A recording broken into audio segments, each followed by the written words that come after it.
Hi అండి. ఇవాళ మా ఇంట్లో special chicken fry piece biryani, అది కూడా మా మామయ్య చేతితో చేశారు. ఎంత టేస్టీగా వచ్చిందంటే అసలు నాకు అది వీడియో పెట్టాలి, ఖచ్చితంగా పెట్టాల్సిన వీడియో అనిపించింది. అంత పొడి పొడిగా ఎంత టేస్టీ బిర్యానీ. బాబా, ఒక్కసారి ఇట్లా ట్రై చేయండి, మీరు కూడా ఇట్లా ఫిదా అయిపోతారు ఆ బిర్యానీకి. చాలా సింపుల్గా చేసిండు, పెద్ద హడావిడి ఏం లేకుండా. ఫస్ట్ ఒక కోడి మొత్తం కట్ చేపించారు. దాన్ని మంచిగా వాష్ చేసి దాన్ని ఒక ఆయిల్ తీసుకొని, ఆయిల్‌లో ఏం ఎయ్యాల్సిన పని లేదు. డైరెక్ట్ చికెన్ యాడ్ చేసేయడమే ఆయిల్‌కి. ఆ ఆయిల్ గూడా కొంచెం మంచిగానే తీసుకోండి. ఎందుకంటే ఫ్రై పీస్ అని చెప్పాను గదా! ఫ్రై అవ్వాలి చికెన్ మొత్తము. ఒక 2 కేజీస్ కోడి కాబట్టి మేము ఒక పావు కిలో కంటే కొంచెం తక్కువ ఆయిల్ వేసుకున్నాము. మీరు కూడా చూసి వేసుకోండి ఆయిలు. తర్వాత వెంటనే అందులో సాల్ట్ యాడ్ చేసేయండి. ఆ సాల్ట్ ఎయడం వల్ల ఆ చికెన్ పీస్‌లో ఉన్న వాటర్ అనేవి బయటకొచ్చి చికెన్ ఫాస్ట్‌గా ఉడుకుతది. అందుకోసం ఫస్టే సాల్ట్ యాడ్ చేయండి. ఏం యాడ్ చేయాల్సిన పని లేదు. చికెన్ మంచిగా కొంచెం సేపు కుక్ చేయండి. కలపండి, మంచిగా కలిపి కుక్ చేసుకోండి. ఇందులో మీరు కావాలంటే లెగ్ పీస్‌లు అవన్నీ ఎక్కువ తీసుకోవచ్చు. మేమైతే కోడి మొత్తం కట్ చేపించినాం కాబట్టి అట్లా తీసుకున్నాము. కానీ భలే ఉందండి బిర్యానీ. ఒక్కసారి ట్రై చేయండి. తర్వాత దాన్ని ఈ ప్రాసెస్ మొత్తం మూత పెట్టి చేసుకోండి. ఎందుకంటే మూత పెట్టడం వల్ల కొంచెం ఫాస్ట్‌గా ఉడుకుతది చికెన్ అనేది.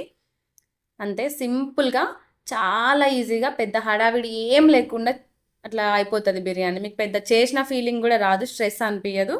చాలా సింపుల్‌గా. తర్వాత దాంట్లో గరం మసాలాలుంటాయి గదా! మన ఇంట్లో ఇట్లా దాల్చిన చెక్క, లవంగాలు, యాలకులు, ఇంకొన్ని ధనియాలు, ఈ 4 మంచిగా కొంచెం రోస్ట్ చేసిన తర్వాత వాటిని మిక్సీ పట్టి ఈ చికెన్‌లో యాడ్ చేయండి. ఉప్పు ఒకటే ఏసినాం ఇంతవరకి. తర్వాత మసాలా యాడ్ చేసి మంచిగా కలిపి మూత పెట్టి ఉడకనివ్వండి.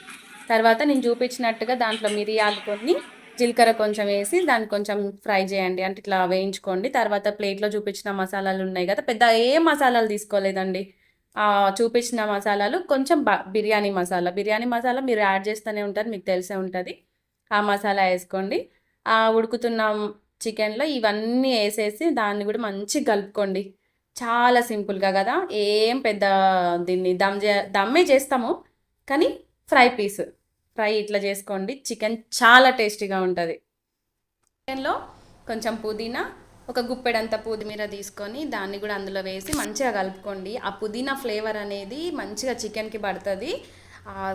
స్పైసీగా ఘాటుగా చికెన్ ఎంత టెండర్గా ఉంటుందంటే ఇలా ఖచ్చితంగా ట్రై చేయండి. తర్వాత నాకు క్లిప్ మిస్ అయిందండి. ఇందులో కొంచెం కారం ఒకటి, పసుపు ఒకటి యాడ్ చేసిండు అంతే. ఆ చికెన్ కుక్ చేసుకొని మంచిగా ఒక మొత్తం కుక్ చేసేయండి. ఫ్రై అయ్యిందాక దాన్ని కుక్ చేసి పక్కకు పెట్టుకోండి. ఇప్పుడు రైస్కి కావాల్సిన ఐటమ్స్ దాంట్లో అదే వాటర్లోనే పచ్చిమిర్చి, కొంచెం అంత గరం మసాలా, పుదీనా, కొత్తిమీర, ఇంకా ఏమైనా స్పైసెస్ ఉంటే అవన్నీ కూడా వేసి మంచిగా ఉడకనియండి. అన్నం అనేది ఇట్లా ముట్టుకుంటే ఇట్లా తుంచితే విరిగిపోవాలి. అప్పుడు ఫస్ట్ లేయర్ వేసేసుకోవాలి. ఇంకొంచెం తర్వాత మళ్ళీ ఉడకనివ్వాలి. ఈ ప్రాసెస్ మా మామయ్య కట్టెల పొయ్యి మీద చేసిండు. అందుకని మీకు దానికి కొంచెం డిఫరెన్స్ ఉండొచ్చు. టైం అనేది డిఫరెన్స్ ఉంటుంది దాంట్లో. టేస్ట్ కూడా ఇంకొంచెం ఎక్కువ ఉంటుందండి కట్టెల పొయ్యి మీద చేస్తే. మొత్తం ఈక్వల్గా ఉడుకుతూ ఉంటుంది రైస్ కూడా. ఇంకొక సెకండ్ లేయర్ వేసేటప్పుడు రైస్ కొంచెం ఇట్లా సాగినట్టుగా అవ్వాలి తుంచినప్పుడు. సెకండ్ లేయర్ వేసేసుకోండి. తర్వాత ఇక దాన్ని డైరెక్ట్ పొయ్యి మీద పెట్టేసుకొని దాంట్లో ఆనియన్స్, కొత్తిమీర, పుదీనా, కావాలంటే రోస్ వాటర్ ఉంటే రోస్ వాటర్ వేసుకోవచ్చు. ఇక్కడ ఇంకొక మెయిన్ ఇంపార్టెంట్ థింగ్ ఏంటంటే నెయ్యి కంపల్సరీ వేయాలండి. ఆ నెయ్యి కూడా చాలా వేస్తాడు మా మామయ్య. నేను ఇన్ని రోజులు నెయ్యి తక్కువ వేసేదాన్ని, కానీ ఇప్పుడు తెలిసింది నెయ్యి ఎక్కువ వేసుకుంటే టేస్ట్ ఎక్కువ యాడ్ అవుతుంది. నెయ్యిలోనే ఉందండి మ్యాజిక్ మొత్తం.